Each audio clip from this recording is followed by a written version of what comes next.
Bienvenidos, queridos hermanos, con ustedes su hermano en Cristo, Jaime Cárdenas.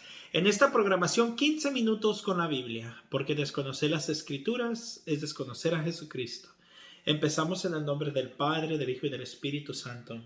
Amén.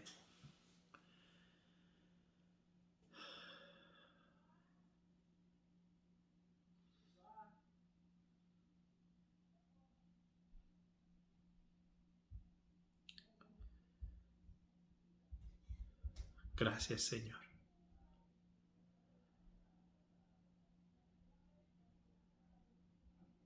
Envía tu Espíritu Santo en este momento. Danos el entendimiento, Señor. Danos la gracia de amar las Escrituras. Amén. Mis hermanos, yo no sé si han profundizado, pero la oración en silencio es la más hermosa que podemos hacer. No siempre son palabras las que tenemos que decir. La profundidad de la oración más grande que puedas experimentar está en el silencio. El saber silenciar tu alma, tu corazón, tu espíritu, tu cuerpo, tu mente. No se trata de no hacer nada. No hacer nada y guardar silencio es diferente. Y en ese guardar silencio completo y absoluto, puedes no solo experimentar a Dios, sino oír a Dios también. Así que yo te recomiendo de vez en cuando apaga tu radio, apaga tu celular. Si vas manejando y tienes, así sean temas, apágalos. Busca esos momentos de silencio donde puedas interiorizar en tu vida. Pero bueno, no sé por qué tenía la necesidad de decir eso hoy. Vamos a continuar con la carta a los Colosenses, capítulo 1. Pablo, apóstol de Jesucristo por la voluntad de Dios, y el hermano Timoteo saludan a los santos de Colosas, sus fieles hermanos en Cristo. Llegue a ustedes la gracia y la paz que proceden de Dios, nuestro Padre. Damos gracias a Dios, el Padre de nuestro Señor Jesucristo, orando sin cesar por ustedes. Desde que nos hemos enterado de la fe que tienen en Cristo Jesús y del amor que demuestran a todos los santos a causa de la esperanza que les está reservada en el cielo. Ustedes oyeron anunciar esta esperanza por medio de la palabra de la verdad de la buena noticia, que han recibido y que se extiende y fructifica en el mundo entero. Eso mismo sucede entre ustedes, de que oyeron y comprendieron la gracia de Dios en toda su verdad, al ser instruidos por Epafras, nuestro querido compañero en el servicio de Dios. Él es para ustedes un fiel ministro de Cristo, y por él conocemos el amor que el Espíritu les inspira. Por eso, desde que nos enteramos de esto, oramos y pedimos sin cesar por ustedes, para que Dios les haga conocer perfectamente su voluntad y les dé con abundancia la sabiduría y el sentido de las cosas espirituales. Así podrán comportarse de manera digna del Señor, agradándole en todo, fructificando en toda clase de obras buenas y progresando en el conocimiento de Dios. Fortalecidos plenamente con el poder de su gloria, adquirirán una verdadera firmeza y constancia de ánimo, y darán gracias con alegría al Padre, que nos ha hecho dignos de participar en la herencia luminosa de los santos, porque Él nos libró del poder de las tinieblas y nos hizo entrar en el reino de su Hijo muy querido, en quien tenemos la redención y el perdón de los pecados. Él es la imagen del Dios invisible, el primogénito de toda la creación, porque en Él fueron creadas todas las cosas, tanto en el cielo como en la tierra. Los seres visibles y los invisibles, tronos, dominaciones, principados y potestades, todo fue creado por medio de Él y para Él. Él existe antes que todas las cosas y todo subsiste en Él. Él es también la cabeza del cuerpo, es decir, de la iglesia.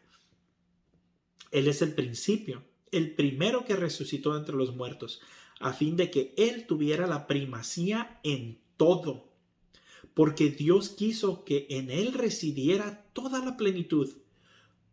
Por Él quiso reconciliar consigo todo lo que existe en la tierra, en el cielo, restableciendo la paz por la sangre de su cruz. Antes, a causa de sus pensamientos y sus malas obras, ustedes eran extraños y enemigos de Dios. Pero ahora Él los ha reconciliado en el cuerpo carnal de su Hijo, entregándolo a la muerte, a fin de que ustedes pudieran presentarse delante de Él como una ofrenda santa, inmaculada y irreprochable. Para esto es necesario que ustedes permanezcan firmes y bien fundados en la fe, sin apartarse de la esperanza transmitida por la buena noticia que han oído y que fue predicada a todas las criaturas que están bajo el cielo, y de la cual yo mismo, Pablo, fui constituido ministro. Ahora me alegro de poder sufrir con ustedes y completo en mi carne lo que falta a los padecimientos de Cristo, para bien de su cuerpo que es la Iglesia.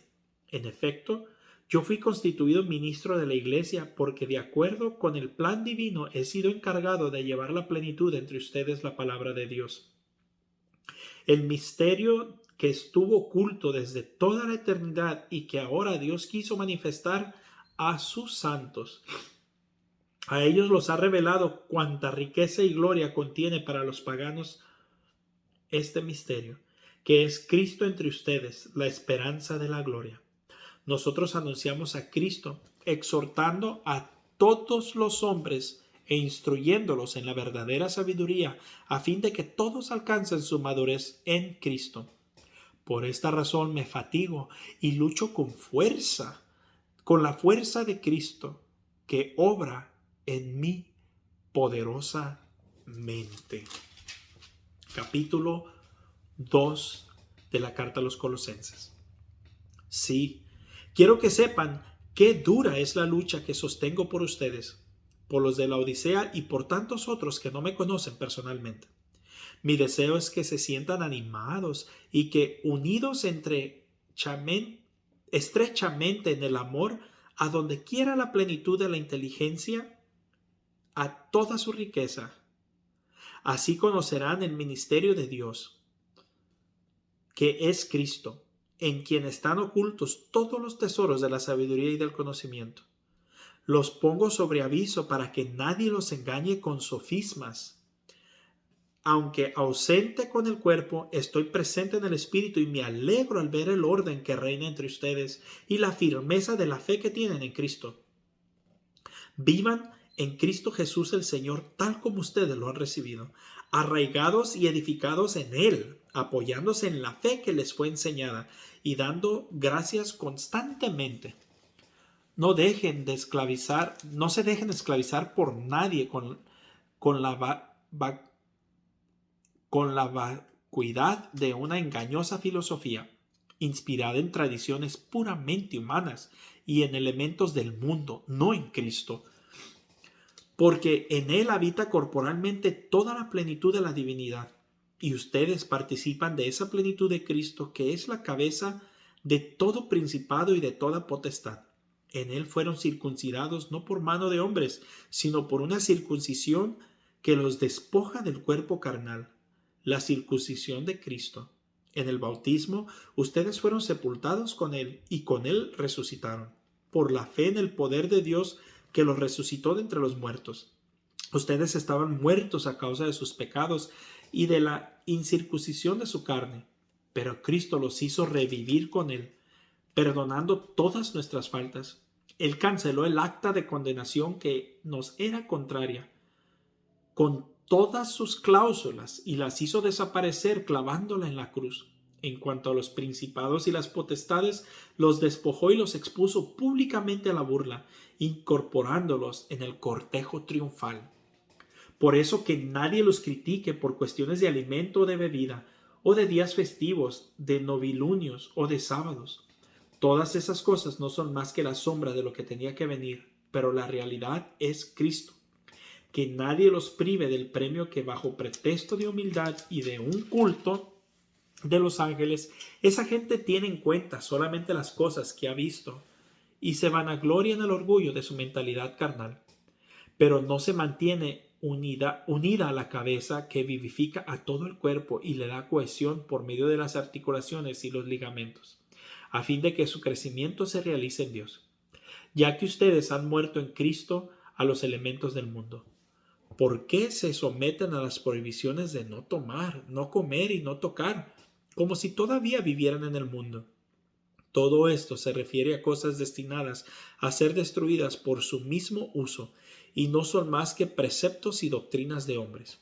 Estas doctrinas tienen una cierta apariencia de sabiduría por su religiosidad, su humildad y su desprecio del cuerpo, pero carecen de valor y solo satisfacen los deseos de la carne. Palabra de Dios, te alabamos, Señor. Mis queridos hermanos, hay otros puntos que podríamos tocar sobre la apologética, que habla de una iglesia, que habla de santos, habla de no dejarnos engañar por otras gentes que traen otras doctrinas de hombres, etcétera, etcétera. Pero hoy quiero concentrarme en algo mucho más profundo. Jesucristo, nuestro único Salvador y Redentor. Mis hermanos, no hay nadie más que Cristo Jesús. Él es el único que nos puede salvar.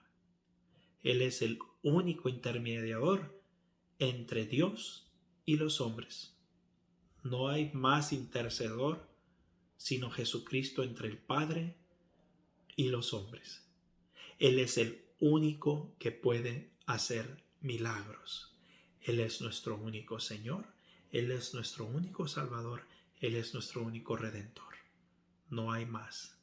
Ningún santo, incluyendo la Virgen María, pueden salvarnos, pueden hacernos milagros. Nadie. Eso es bien importante que lo tengamos claro, porque dentro de la religiosidad popular, muchos católicos erróneamente, vuelvo a decir, muchos católicos erróneamente dicen, la Virgencita fulanita es milagrosa.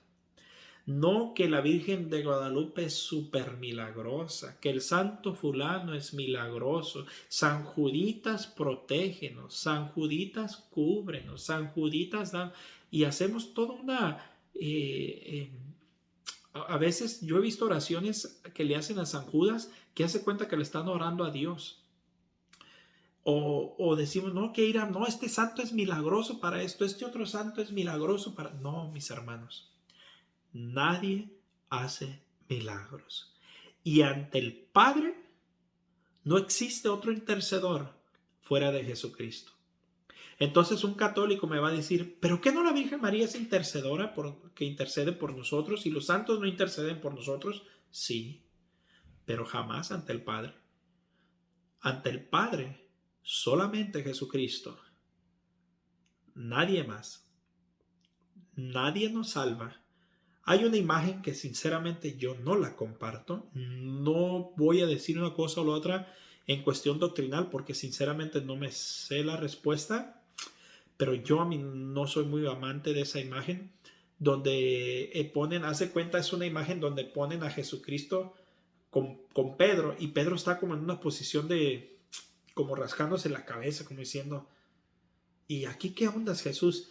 Y detrás de ellos, en lo de atrás, en la parte de atrás, está la Virgen María como levantando una cerca y con el rosario metiendo gente al cielo. Y lo ponen como si ella a escondidas de Pedro estuviera metiendo gente al cielo. Y Jesucristo le dice a Pedro, en los comentarios, dice, no te preocupes, Pedro, son cosas de mi madre. Yo no comparto esa imagen y sinceramente dudo mucho que sea la doctrina de la Iglesia Católica, porque ¿qué mensaje está dando? Que la Virgen María a escondidas está metiendo gente al cielo y en primer lugar ella no tiene esa autoridad. Se oye duro, pero no. Solo Jesucristo tiene autoridad de salvar a la gente. Ahora, ¿qué sí es correcto?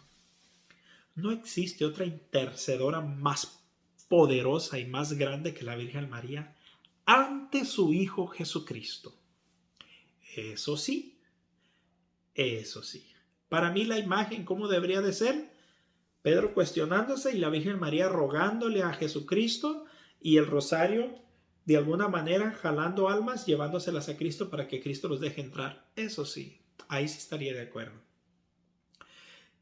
No existe otra intercedora más grande que la Virgen María. No existe otro ser humano tan puro como la Virgen María.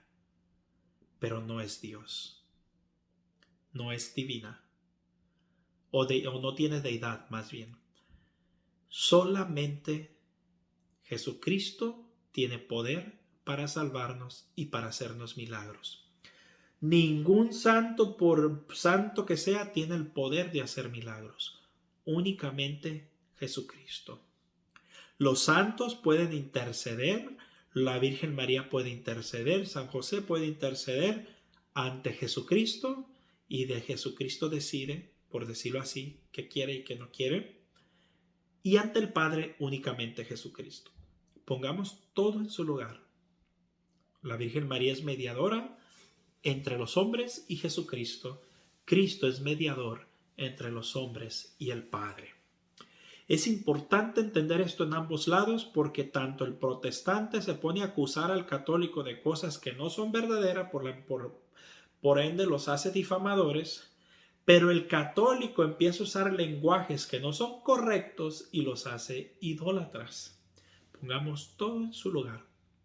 Jesucristo es el único Señor, soberano, santo, salvador. Él es el único mediador entre el Padre y los hombres. Y todo va por Cristo, en Cristo y para Cristo. Un fuerte abrazo, mis hermanos, la paz del Señor y primero Dios, continuaremos mañana.